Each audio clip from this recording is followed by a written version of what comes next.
In the 20th century, we came into what was called protected labor, or what we know as collective bargaining, meaning the right of the employee to negotiate their wages, to negotiate their benefits, to negotiate the conditions of the workforce.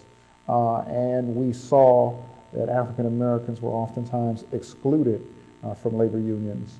And the only time they got a chance to work in industry was when white workers were on strike, oftentimes putting them at odds with white workers, defining them as scabs. African Americans were oftentimes last hired, the first fired, which was a practice that was carried all the way through the 20th century. Many times they were expected to work harder, they were paid less, many times their careers were not as long.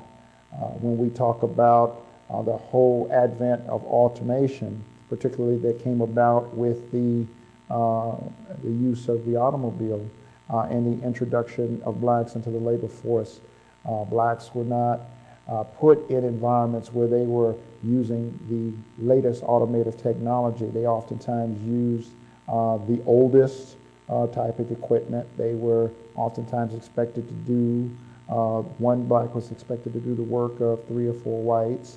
They were put in more dangerous conditions. This term came to be used as niggamation, where instead of using automated equipment, you would use mass labor of African Americans to do what machines could do, but maybe the employer could not afford to buy the machines.